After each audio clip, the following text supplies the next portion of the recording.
If you or anybody else you know is struggling with their mental health, visit hubofhope.co.uk or download the app today and find local and national mental health support.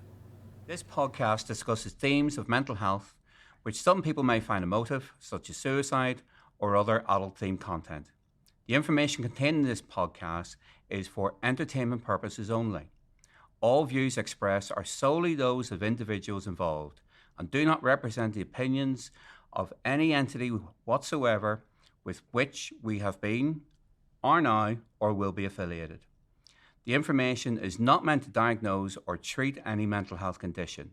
If you're experiencing mental health symptoms, we encourage you to contact a mental health service within your community. If you're experiencing a mental health emergency, please seek the relevant support and interventions by presenting to your local accident and emergency department or contacting the relevant emergency services. You're listening to the Men's Mental Health Podcast, The Man Hug.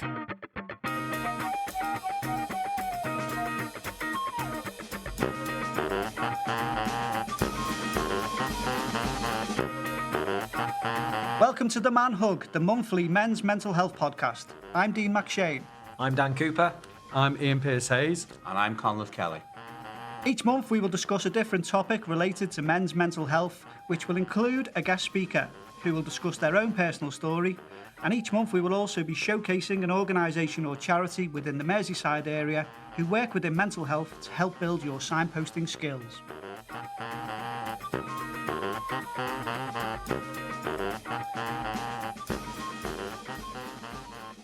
Hello, welcome to this special World Bipolar Day Man Hug.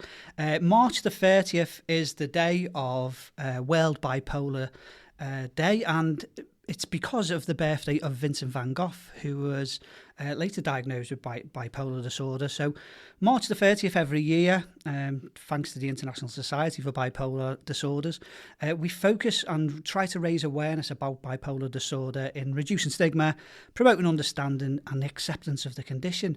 And for this, we're really honoured that we are joined by Theo James, who a lot of you may know off social media as Bipolar Ted.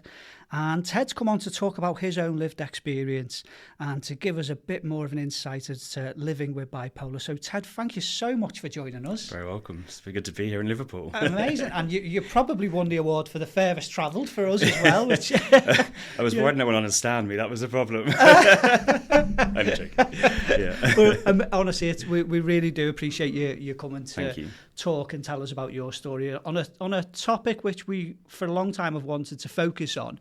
But having someone like yourself who has lived experience, I think it's so much more valuable and people will get a lot from this as well, Ted. So thank you so much. Welcome. So tell us a little bit about yourself, who you are, what you do. Yeah, I'm Ted. I'm late 30s. You'll work it out if I talk about things in my past, but I'm nearly 40. Yeah. And yeah, I've been diagnosed with bipolar since January 24. Right. So only just over a year, but I've been experiencing it since I was 17, and that's a fact. But of course, you know, if you go back in those days, there was so much misdiagnosis and missed opportunities, I guess, as I think is still happening today, really, particularly with bipolar disorder. I think, you know, people are far too quick to rush to another diagnosis like personality disorder, which is what I got diagnosed with when I was younger. So yeah, I was 17 when I sort of started seeing those, and I remember going to the GP, and I remember the GP saying, "Oh, it's just, you know, it's a typical teenager, you know, being stroppy and moody, and you know, and all those kind of things." And I remember sitting there thinking, but this is my brother's not like this, you know, my friends aren't like this, you know, they're not up and down to a point of scary times, really. And you know, to be fair to by the way, it's Mother's Day. Oh yeah, it will be Mother's Day, yes. So happy Mother's Day. So happy Mother's Day to all those mums that are you know celebrating their you know, their loved ones that have got bipolar as well. Yeah. So, but yeah, my parents obviously at the time were concerned, and quite rightly so. And ultimately, I went into my early teens, late teens, sorry. And it just kept going and going. And I remember when I was 18, it was the first time I was sectioned under the mental health. I think it was Section 2. Someone in here will tell me probably more, but under Section 2, and it was a 2-week section, and I'll never forget it because it was frankly terrifying. And I remember the first 72 hours they refused to let me see my family. And I remember at the time thinking, well, this is ridiculous. This is what I need. I need my family. I need my loved ones around me. And I later found out that actually, and just to be clear, I'm not knocking the mental health services here. This is very many years ago. But yeah, I remember after that, my family said to me, oh no, we were told that you didn't want to see us for 72 hours. And I thought, well, that's not what happened. And I'll give you a funny story actually about a Burger King, right? And I look at it now and I laugh, but at the time it was quite serious. And I wanted so badly some food because the food in there was dire. Yeah. And so I decided that I wanted a dirty Burger King is what I wanted, dirty BK. And so my mum brought it in for me. And I wanted to take it to my room. I didn't want to eat in the communal area. And I think this is where maybe things have changed slightly. I don't know because we haven't had the experience recently. But I remember I took it into my room and there was this huge debacle about that I couldn't eat in my room. And I remember these 4 burly men just bursting open the door, ripping out my Burger King from me, and then just putting me to the floor and sedating me. And I remember my parents couldn't see me either. And it was frankly probably the most frightening experience of my life, and I couldn't wait to get out. And to this day, I know now I smile and I laugh about it, but behind that smile was still a very uncomfortable time of 2 weeks. And what I found just unbelievable was there was no follow-up. I saw one psychiatrist, one psychologist, and then there was nothing. The GP, no follow-up from the GP. And this really went on, not the sectioning side of it, but the spiralling side of it, all through my 20s. There was numerous suicide attempts. And I think in my 20s I was partying, I was enjoying myself, and I didn't really want to admit that there was something going on. And ultimately, I had these huge highs where I was buzzing. And I remember making friends that I actually now know weren't friends. Because when you're high, you tend to do silly things like spend lots of money that you haven't got. Credit cards always come in handy. And I remember I spent £60,000 on a holiday for 5 of us, I think it was, to go over to Australia. And I look back now and realise they weren't friends. No. They were just using me because I was high. And when I say high, I mean manic. Sorry, just to be very clear. I was in a manic episode or a mania episode. And it's quite frightening that when you look back on those incidents or those times and people tell you about what's happened and you think, wow, and you have no clue. You really don't. Psychosis is one of the things you get, and I've had it a few times, mainly on the manic episodes, but it's quite frightening. It is quite frightening. And so that went on through my 20s, on and off, and that was interesting and difficult. And then obviously you've got the downside, which is the suicidal ideation and then the carrying out suicide or attempt, should I say. And that happened on numerous occasions. And I remember very clearly one particular event where, and I now know more information about what was actually happening because I've obviously spoken to doctors, etc. And I remember I was in London. I was sort of in my mid-20s. I was, obviously very, very low at the time. I'd just come out of a manic episode. Now, what I now understand to be a manic episode, because mine go manic and then depression, and then I sort of level out. So yeah, I was really depressed, didn't get out of bed, and I remember just thinking, that's it, I've had enough, I need to go. And I remember Googling the tablets that I had in the bathroom, and I knew they'd do the job. And I laid there for about 12 hours, and I remember clearly I was breathing, and then I would fall asleep. All I realised was it was actually me stopping breathing. Now I understand. So what was happening is I was right on the cusp, and that frightens me as well. Really, when I think about it, and I'm so grateful that I didn't die by suicide. I'm so grateful that I'm still here and able to now tell a story and talk about it. And I'm sure there's many people out there that have had the same scenarios or situations or might even be going through that themselves now. And all I can say is, please get help. Please reach out to your GP, reach out to your services and try your best to get that help. And then I guess really it went into my 30s, and then I had a moment where I sort of had to realise that this needed to be sorted out. You're not a kid anymore, Ted. Sort it out. And so in my 30s I started to reach out more, and I looked at services, but again it was being just dropped between the gaps, and so it got to around about 2023. And I think it was around about the September time I went to my GP, and my relationship was breaking down because of the bipolar. I can now understand what was going on. Yeah. And so it started to break down. So I went to the GP, I sort of pushed, if you like, to the GP, which was the right thing. It was absolutely the right thing. And they gave me a date to see a psychologist, not even a psychiatrist. It was 19 months. And in that time, I was in my job at that time, it was December 2023. And at that time, I had a massive, huge manic episode at work. It bizarrely leveled out quite well in my 30s. I think more because I was hiding it. I was able to be off sick, take those days that you didn't want to go into work and go and do I keep saying silly things. It's not silly. To me, it's silly things, When you're manic, to me, I do silly things. So I remember I was at work having this manic episode. It lasted around about 2 weeks. And I was obviously doing things that were completely out of... I've been in the organisation for 12 months, and I was doing things that were just completely out of character, being abrupt, being aggressive, being a nuisance in meetings, all these things that everyone knew for 12 months that was not Ted, right?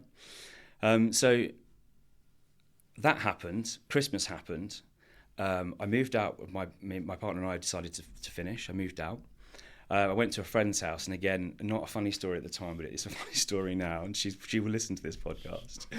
Oh, bless her. And she said, look, come and stay with me. And I was still manic. I mean, I was, even she was saying to me, oh, we need to get you sorted. Let's speak to the mental health team. And I still wasn't diagnosed at that point. She was pushing me towards the GP, to the mental health services. Anyway, she went away for 4 days for a weekend. And I decided that I was going to be the next Prime Minister, so I was going to write my manifesto, which is very, very normal. It's normal when you are on your high. You think you're Batman, Superman, next Prime Minister, next President of the United States. And I decided that I wanted to be up all night, and I needed to be up all night to write my manifesto. So I decided to paint the entire apartment in glow colours, fluorescent colours, and I purchased some of those ultraviolet lights. And that's what I did. That's exactly what I did. I painted the entire... I know it sounds unbelievable, but that was how I thought at the time. I can stay awake. When it's dark, I remember she came in and she walked in the house, and it was evening time, and I'm there scribbling away, trying to get my manifesto ready for being Prime Minister. And she just walked in and she went, oh.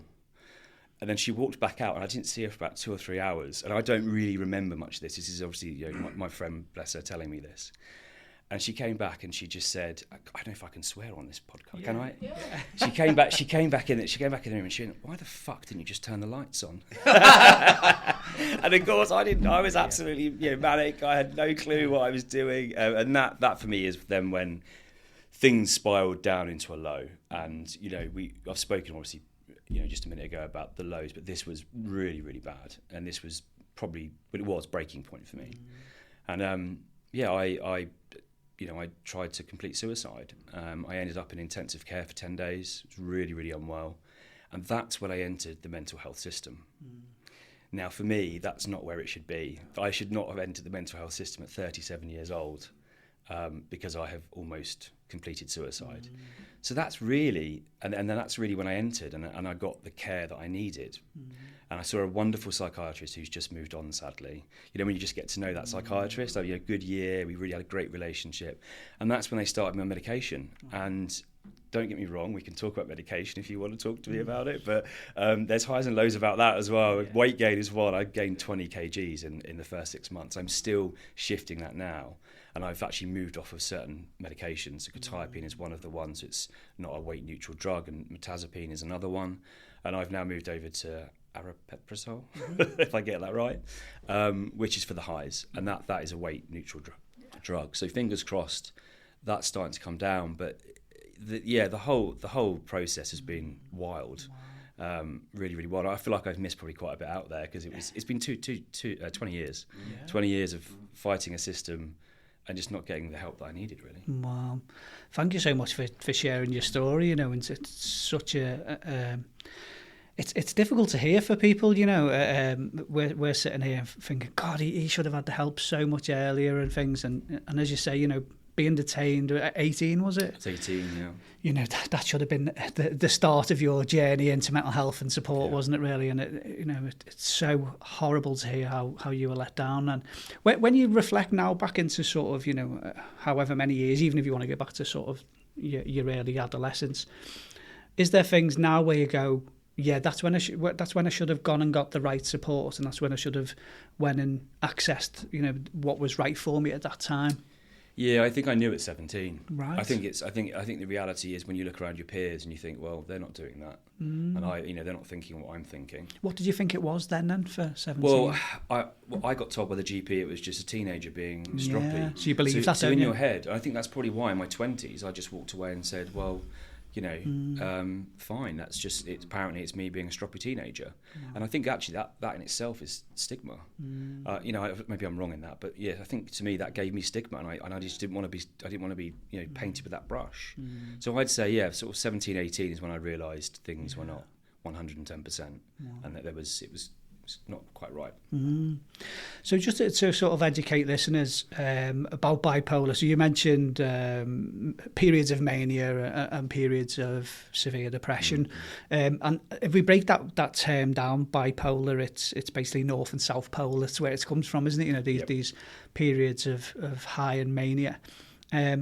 Me sitting here as a mental health professional, I've seen people who are in a manic phase, and it is extremely scary, just for the energy levels and, as you say, the things that the mind makes you want to do or believe in, as you said, that you were the Prime Minister and everything else like that.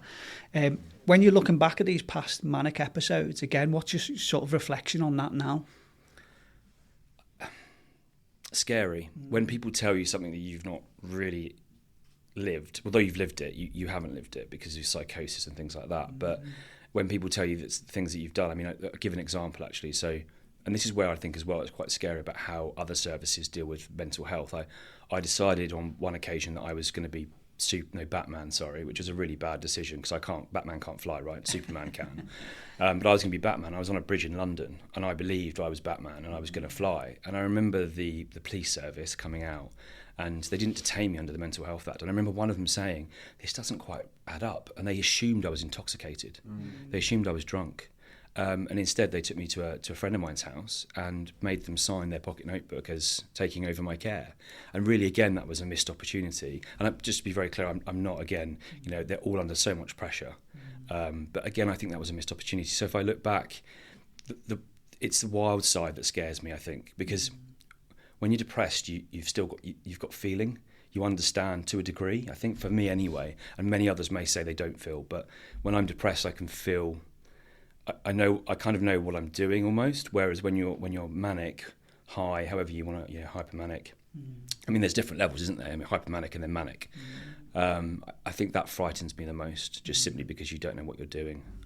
And I actually think they're worse than the lows. Don't get me wrong, they're both as bad as each other. Like you say, they're the complete opposites. Yeah, it's interesting, isn't it? I think Stephen Fry was one of the first people to openly talk about his battle with bipolar, and he was part of the Time to Change campaign. And I always remember him reading about he preferred the highs to the severe lows, because I remember him talking about, I think he went and bought 5 iPods when he was high. He was like, you can only listen to one. He said, spending money. Yeah, so that's spending money, and the not sort but he's of like probably got the money to spend. Well, exactly, yeah. But I think his argument was that when he's in the periods of low, that's when he can't get out of bed, and that's where you don't see him on the television and his social media presence and everything else, and that's where he was kind of weighing up. But you're right, those high periods are extremely scary for people who are living it, and family as well, you know. And a lot of the time, family don't know what to do, and their education around it is lacking as well. And did you find that as well with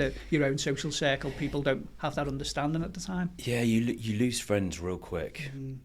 You lose friends really quick. And actually, it's really interesting you say that about Stephen Fry, because I think I'm going to change my mind here slightly. But with the friendship side of things and relationship side of things, I actually hate the lows more than I do the highs. Is that right? Am I saying it the right way around? Because what happens is when you're high, everyone thinks you're a party animal. They love you. Let's go out and get beers. Wonderful time. Let's spend money. And then what happens is when you go low, you disappear. Quite rightly, as Stephen Fry says, you just disappear off the map. And people go, "Oh, he's a flake. He flakes off for events." And so I think, like we said at the very beginning, stigma and understanding is such a huge. We're missing that with bipolar. It really is. Yeah. It's so misunderstood. So I think in that respect, I think the lows are where you lose your friends and some of your family as well. I mean, and like you say, I think there is I feel like when I was diagnosed, there should have been support for my family. My mum lover had to read it on the internet, and when you Google anything on the internet, it's always 10 times worse than what it is in reality. But I think, I don't even know if there is support groups out there for parents with bipolar. Parents that have got siblings or children with bipolar. I don't know. But that would be a great thing to set up, I think. Definitely, yeah. And I think you're so right, and we've already used the stigma word about 20 times in this podcast alone. No, not just you, me as well, But I think we could easily replace that word with ignorance, because I think a lot of society in particular, since COVID, I would say, are now more mental health aware, and that's maybe because they've reflected on their own mental health during the isolation period and everything else, and that's great. But I think we still have this ignorance around mental illness, and in particular enduring mental illness such as bipolar is one, again, which is pushed aside, and people don't sort of educate themselves around. Have you found that to be your own experience as well? Yeah, 100%. And also as well, that the media don't help. They really, really don't help, using emotive words at times that are just simply not acceptable, in my opinion. But then also film does not help either. I think the only two things I've ever seen that I believe really portray somebody with bipolar is Homeland. So you've got the female agent, and when she has her first manic episode, when you see her with all that paper and pens, that is real. That is exactly, if you go back to what I was talking about a minute ago, I did look into that, and it was all done through lived experience, guidance. And I think it was like the equivalent of Mind USA is their main mental health charity. So you're so right. It was brilliantly guided, wasn't it? Yeah. And I sat there and I thought, wow. Yeah. And just to be clear, I've only just started watching it, so apologies. Everyone keeps telling me that I should have been watching it years ago. I'm like, oh, sorry. And the other one is a Norwegian film, or a Norwegian series called Skam, SKAM, and that's it's actually about a same-sex couple, and they sort of go through that, meeting each other, learning, and he has these manic episodes, and again, and lows as well, which is, I'm still not quite through Homeland, so I haven't seen her have a low yet, but I mean, they're how I portray exactly how I feel. So I would say to anyone, if you want to see a lived experience and educate yourself, then without giving away the, or sort of say go to watch this or watch that, but they are good experiences to see, because they are quite realistic. And I think that's often what people need, isn't it, to be able to relate it to something really that they've seen. Again, one of the things which kind of annoys me an awful lot is where people will just use bipolar as a flippant remark, look at him over there, he's so bipolar, and I've actually had people say to me, I'm dead bipolar. I'm like, you're talking about a severe mental illness. It's not a flippant remark. I've never heard that. I've genuinely never heard someone use a flippant remark about bipolar. That's amazing. I've never. And obviously, people do it with OCD all of the time. I've heard that many times. But anything like that is just unacceptable. Yeah, but again, I think it's just because of the ignorance that people just don't know what it is. They just. When we broke the terminology down before to North and South Pole, people do maybe think, it's just my mood changes. My mood changes, it's up and down in a day. That's everyone, isn't it? That's exactly what people think it is as well. You're absolutely right. You say, I've got bipolar, and they go, you've got a bit of a mood swing. I'm like, you've got no idea what this mood swing is. And if you're going to stay a friend, you're going to find out at some point. So you strap yourself in and brace yourself. It's not a pleasant ride sometimes. I think you're absolutely right. I think there's an ignorance piece to that. There is, isn't there? Around the whole mental health community. Yeah, definitely. I think it's something, and I think that's why this has been. We wanted to focus on this today for Bipolar Awareness Day is because there is so much ignorance around it, and people just don't know the full scale of how impactful it is for the people that live with it, and also their wider circle as well. As you say, friends and family live with it as well. I'll give you an impact to it. So I spoke earlier on about my job and how I'd gone through a manic episode. I was dismissed from that job. So in the January I was put on leave, and as in I was suspended, and then about in August, September time, they dismissed me on gross misconduct grounds. However, they used my 12-month probation as the legal parameters for it. And I think that's where we need reform around the Disability Act. We need reform around the Employment Act, because that's absolutely not right. I should have been given the support. I'm obviously not going to mention who, where, or when, but for me, it was a crisis point. I just started to get better. January 24, and it was August 24 when I got dismissed. And honestly, I remember my psychiatrist saying to me, "We're on the phone 24/7." He was really worried, really worried that I was going to spiral. And touch wood, thank goodness, I had really good support around me, both friends, family, and particularly my friends. They've been fantastic. They've ridden a journey, but also the team as well. The psychiatry team have been brilliant. That's really lovely to hear. And what's your own sort of knowledge into your own symptoms now? Are you more aware of, oh, hang on, my mood's starting to dip, or my mood's starting to become manic? Are you more aware of symptoms now? Yes, you do. You start to learn the sort of quirks of yourself, really. I would say talk therapy, and is it what's the other one that they use, CBT?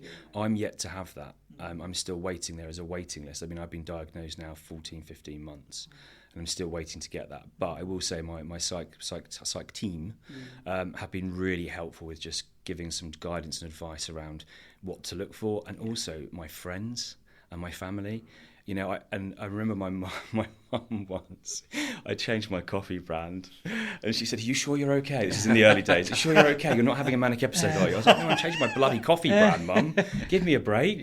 But it's nice to have that. I'm lucky. There are many people that probably don't have that, and they're the people that need to get into the services, hopefully, and get the help and care they need. But yeah, it's a team effort, I think. But yeah, you do learn, especially when you're medicated, which is where I was sort of going before. When you're medicated, you become more aware of yourself, and you can feel your moods better.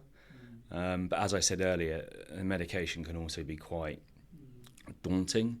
I don't think there is enough advice around the medication. So I touched on weight gain earlier. I went from 80 to 100 kgs in 6 months. I've always been fit and well. Well, obviously not, but fit and healthy. But that for me is where I think we need to do better. And I'll give you an example of that if I can. So mirtazapine, which is an antidepressant, is a real weight gainer drug, and from what I'm told by my psychiatrist. And we're in this cycle, aren't we? Because if you're depressed and you gain weight, you don't want to get out of bed, you don't want to do anything, you don't want to go to the gym.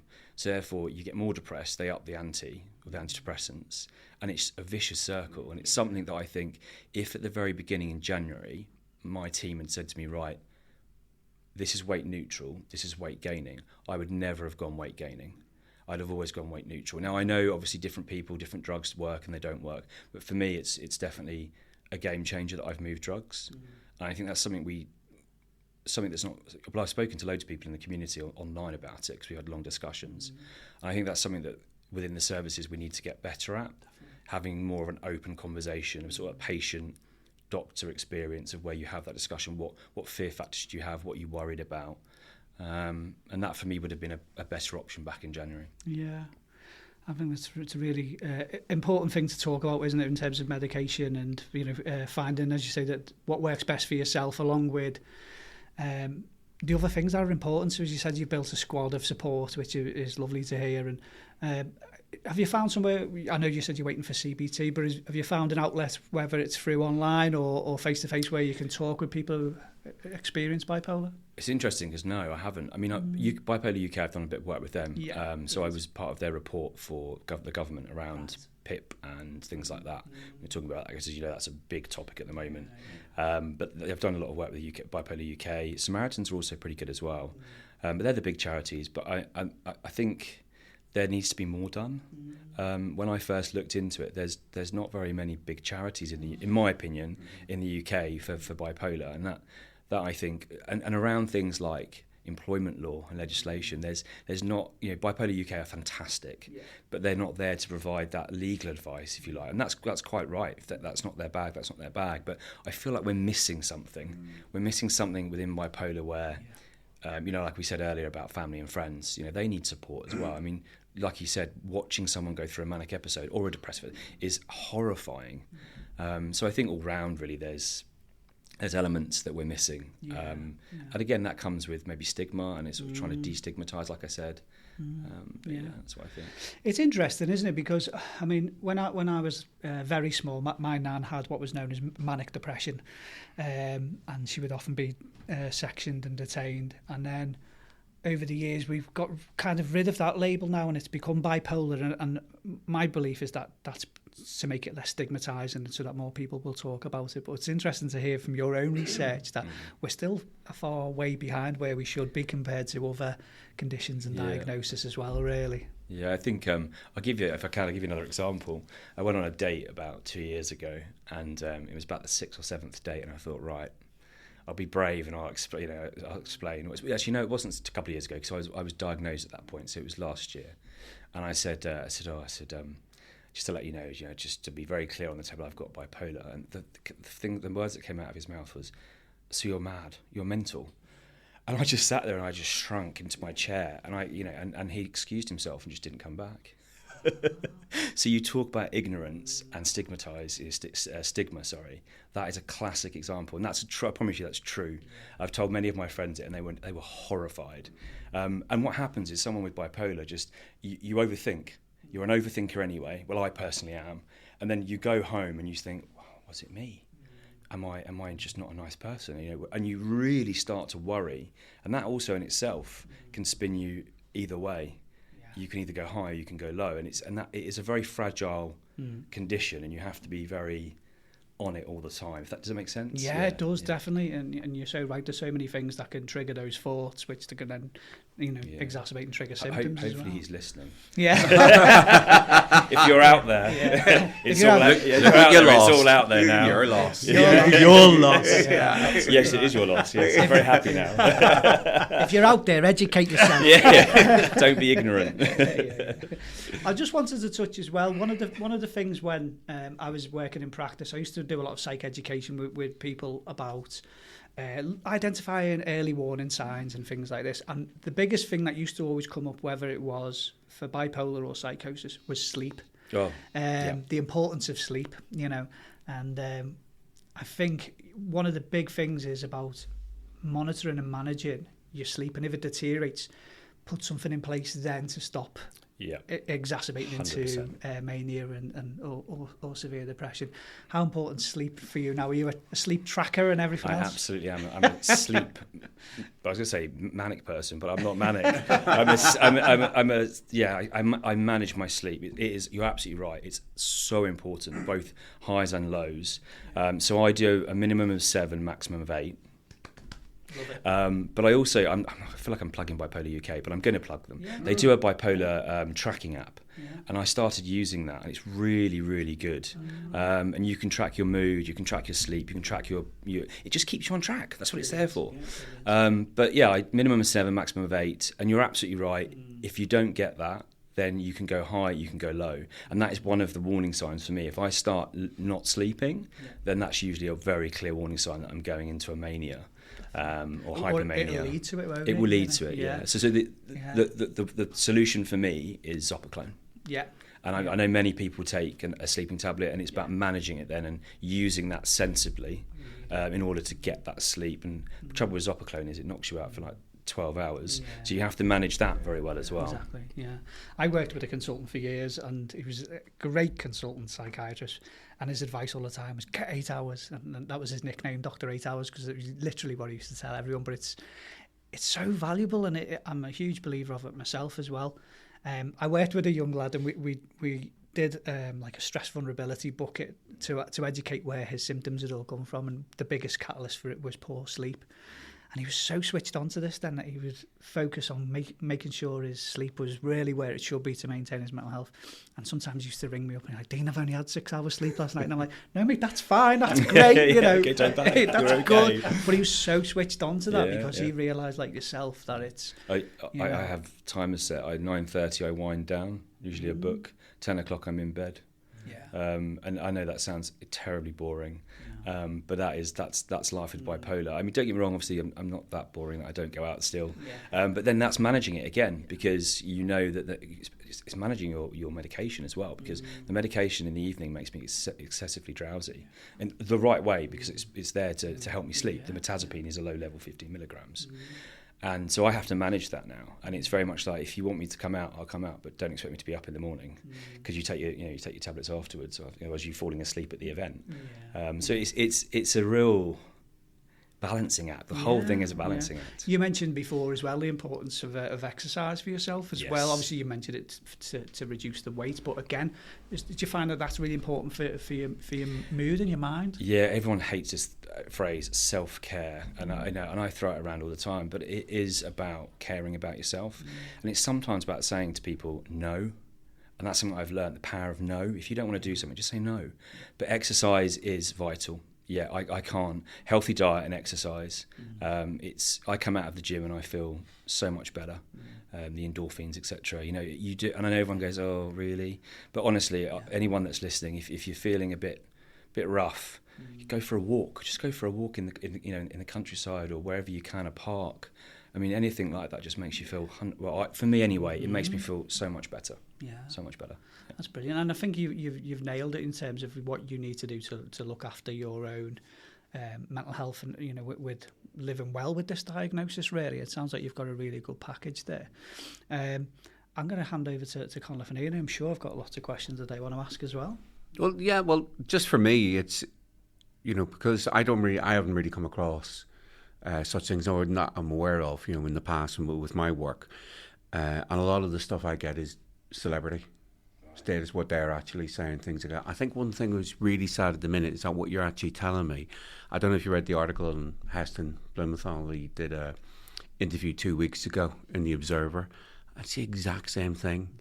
What he has been talking about, what he's done, and how his wife just, because he was living in France, his wife just went, right, I need a break, and she just went off. She couldn't cope with it, and he then phoned her up and goes, yeah, it's okay, I'm fine, I've got a gun here in my hand, I'm okay with this gun. He didn't, and what she actually did, she knew the local mayor, and the mayor got all these people to come in to actually help police, fire brigade, the whole lot. And he did try to not fight it off, but he going, look, I've got an OBA here, like, I'm not mad, which is all. I'm sorry for saying that. That's what he was saying. And then he saw somebody come along with a big sprint, and he went, oh well, I may as well go with this.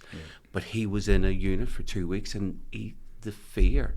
Well, he was very open and honest in the interview, and talking about it, and I just thought that was very, very sad. But just talking about friends and family, I know I'm going back to Stephen Fry, but I remember whenever he did come out about his attempted, whenever he tried to take his life, it was on the Richard Herring podcast. I remember I was actually listening to it, and it came out, and all his friends, because you think of Stephen Fry, has he got close friends that we think of?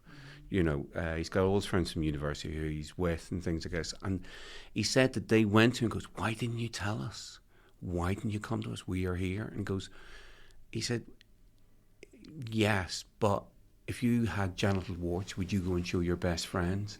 And he just went, no, you wouldn't. That's what he would like. And it's just like, he just held it back because there wasn't this, let's talk around this.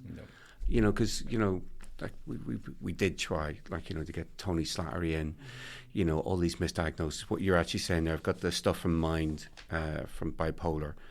On average, it's a 9.5 year delay for someone. Yeah. Seeing the doctor. 10 years. And it's 10 years. What people don't understand is it's 10 years of living manic, depressive episodes. And it is, sorry, when I say manic depressive, I mean manic high, depressive lows. And living it is just unbelievable. Yeah. It is, honestly, I can't, there's not anything in the world that I could sit here now and tell you that would really get across the feeling of it, and the stigma and the self. You feel ashamed. I think that's what Heston was saying as well. Because the article was fantastic. Yeah. And you do. You begin to think, as you say, 9.5 years is a long time. Mine was 20 years. Yeah. Partly my own fault, maybe in my 20s, but you sort of almost start to think, well, what do I do? Who do I talk to? What do I say? And you feel the shame is one of the biggest things I had to overcome. 100%. Yeah, because the article it was just saying all these things, whatever. And as we know, the life of a chef, as we were just saying, busy. I think put it down here like, on a good day, I'll be up at 5 a.m. and still prepping to 2 a.m. And then he'd get 20-minute burst sleep, while, preferably lying on dirty laundry. I mean, the nature of the job, isn't it? Is That's it. And and one of the things he did talk about was about cocaine. And I feel bad about it because I think the journalist was kind of, what about the cocaine use? And he initially... He didn't want to talk about that. Yeah, but I think sometimes that's a classic example of where the press, they try and go down one rabbit hole, and I think, look, let's concentrate on what we're here to talk about, which is the bipolar. Because often, with the manic episodes, you will try things that you shouldn't try, and sadly people do get hooked on drugs and alcohol. And people often self-medicate as They well. do. So if they are struggling with their sleep, they think alcohol's the best thing to send you to sleep when you're just adding another stress on the body. So it's often just sort of, again, lack of education about what people should be doing, really, isn't it? I would say that's exactly what I did in my 20s. Yeah, so normal. Alcohol, self-medicate. That's the other thing as well. So I just thought of it like in the article, because his dad's died, his mum's died, and his sister as well. They all died. I think the mum and sister died within a week of each other. Yeah, Dad that's died right. a while ago. And also the dates he died was quite monumental dates. I think it was his birthday, or there were things like this.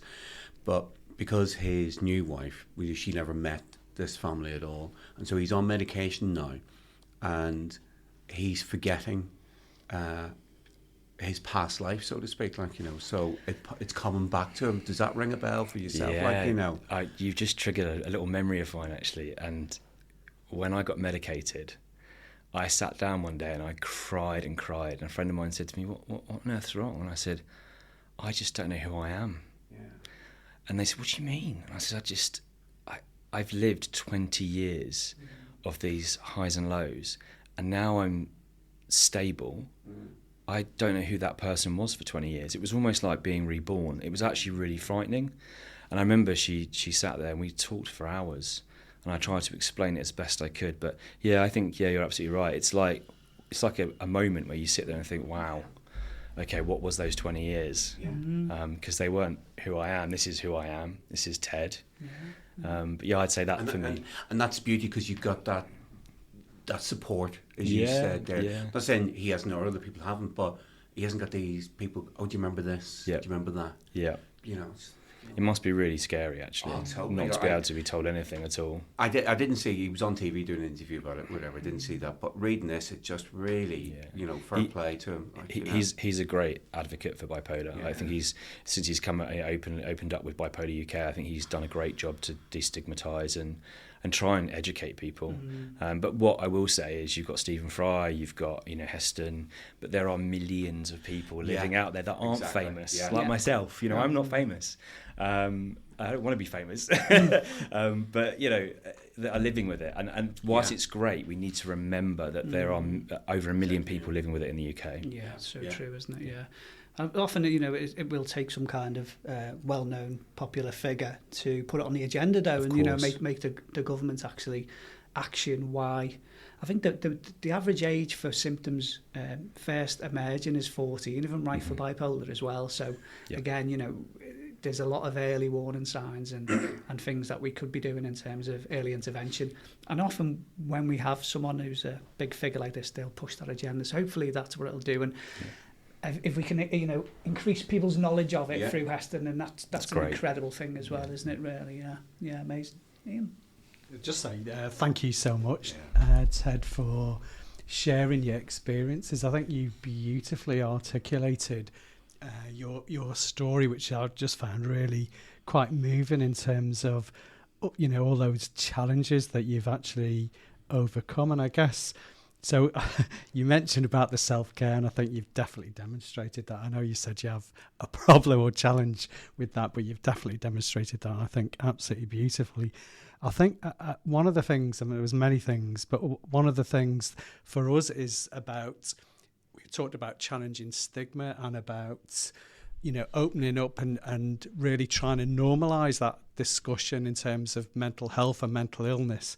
But for one of the things that has come up, we're 3 of us here are healthcare professionals, and it's that, you're here because you actually came through. There's missed opportunities that should not have happened, and that's the scary bit. And I just think you've been very generous in terms of your, going through that. And I guess there's part of that distance and working through that. But it's absolutely horrifying, I think, to me, because I think, I teach on the prescribing course, and I think, part of that, we use the Royal Pharmaceutical Society's consultation. It's a donut diagram, but it's that the patient's at the heart and the prescriber talks about the drugs in consultation with that person. And it's just everything that you've said in terms of, you're part of a community, it's your family, your friends, your colleagues.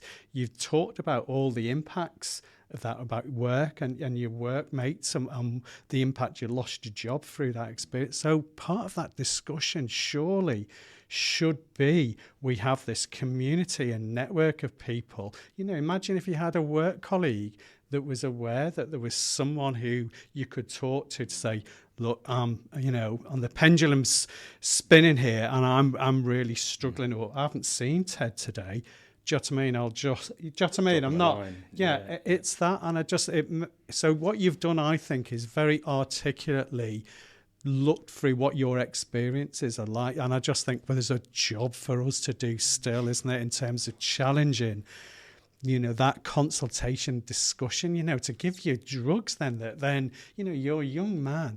And then in terms of everyone's concerned how they look for, and then you're putting weight on because of the medication that you're taking. You're in a depressive state, so you're eating more. You're just thinking, it is just crazy, and that's in itself problematic. And I just think, there's a job to be done, isn't it? And it's not just for the general public, it's for us as healthcare professionals, people who should know better, who are duty bound, who have a sense of care and duty to do much better, I think. And that's one of the things for me that have come through. And I've learned from what you said, an insight into your experiences, some good, and it's great that you can laugh, and you've made me laugh, but are really poignant moments and so, but you're still here, and that's despite the healthcare services, and that's the shocking thing, isn't it? And that's we should learn from that as well. Yeah. So, but think off that, your social media presence is great, because I think people will learn from that, from seeing someone with lived experience share their own journey. But I think Ian's right there. I think there's a piece of work that can be done, and whether that's through the backing of Heston now, in terms of educating anyone that's public facing, because like you mentioned, even police, for example, I think they get half a day mental health awareness training in however many years. Paramedics, very similar. Adult nurses, maybe it might get a day in 3 years, usually from me. So there's a lot of healthcare professionals and people who deal with the public who have no training on this, and unless they've had personal experience themselves, a relative, usually their empathy levels aren't great with it as well. No. I think the biggest thing is the A&E departments, because ultimately when you're suicidal or you try and take your life, that's where you end up. And with the greatest respect to our lovely A&E departments, they're overstretched as it is, but they really don't have in my opinion, the education to properly assess and deal with it. They don't have the facilities either. We almost need A&E departments for mental health, don't we? That's what we need, where we've got all those immediate resources to hand. But yeah, no, I think it's when you look at it in a broader way, and like you just said, it's actually quite. I didn't realise that's how much they had in some of the areas, which makes sense now, and I understand now why. GPs, for example, they got maybe 3 days in the whole of their training as mental health focused. There's just a huge lack of it for people who are public facing, and I think it often. What we've found after the last 2 years on the Manhug is it's people who've got the lived experience, the grassroots people who are making these drastic changes. We've got a guy next month coming on who, again, lived experience of losing a son to suicide, is now educating GPs on the harms of antidepressants. That shouldn't be his job. I would love to go in and educate police services, etc., around bipolar, because I think that it is, like I said earlier when I was talking, they mistook it for being drunk, and it wasn't. I was in a really bad space, and that's as I keep saying, I'm not digging at our emergency services because they are wonderful, but that's where education needs to come in. There's lessons to be learned. Of course, yeah, absolutely right. And do you know what? 99% of them put their hand up and say, "No, we want it. We need the training. We're not getting it." That's the simple thing, and it's people like yourself with lived experience that this can be so valuable in going in and teaching people about it. Of this is my experience and this is what I would have liked to have happened. That's the big thing here, isn't it? And I'd say over the last 2 years, sadly, this has been a very sort of familiar theme. We've had this quite a lot, really, haven't we? Of people who have been let down by professionals, but again, we're seeing great examples then of people who are actually doing something with that to use their platforms, like yourself. One sort of like big thing to finish on. If, for example, someone's listening and their story's similar to yourself, what type of advice would you like to give someone? Don't wait. I know it's really easy to say, but don't wait. If you're in your 20s or even in your late teens and you're having a time where you think that what I've said resonates with you, don't wait. Go to your GP. Be firm with them if you need to be. Say, no, I want referring. I want checking. I need referring. Now, I know that's great, but it could take a year and a half, 2 years. But get that process rolling. Google your local mental health teams. You've got, I'm in West London, and we've got some fairly good teams there. Reach out to Bipolar UK. They've got some great advice on there. So is Mind as well. If it's more of a generalised mental health issue, they would be the two that I would go to for advice as well. As areas you could look at or people you could speak to. But yeah, my biggest one would be please don't wait.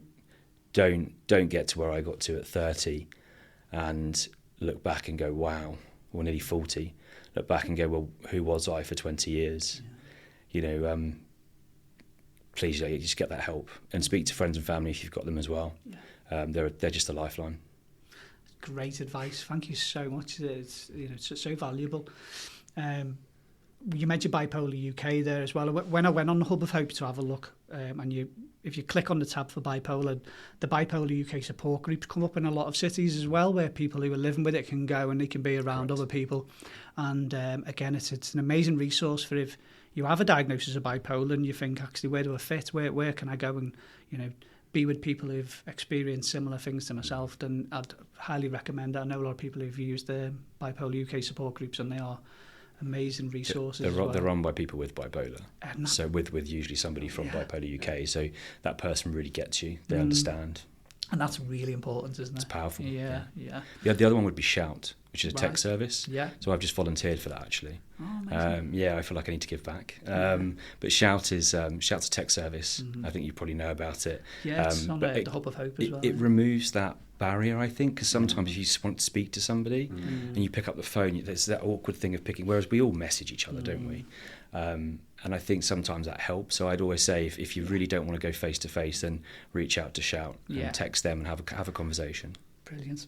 Amazing advice. Anything else you want to ask? No, just really appreciate it. And the sad bit about it is it's just what you said. I've heard it before. I've heard it again. The same things, whatever. And as you said about the professionals, we've got this policy: make every contact count, and we're not doing it. So lessons to be learned. And again, my big praise for you, Ted, is your social media presence. I think it's a really big positive thing, and I think you said yourself when you got the diagnosis you went online to look and there wasn't hardly anyone there. Now you're there, and hopefully that will encourage other people as well, and obviously people will reach out to you and for your guidance and support as well. But it's an amazing thing what you're doing, and we can't thank you enough for coming on to do this special with us and to educate. And I know my colleagues here have learnt a lot as well, which is amazing. But once again, thank you so much for coming on. Really appreciate it. Thank you for having me. It's been great. Thank you. So follow us on Instagram at the Man Hug Podcast.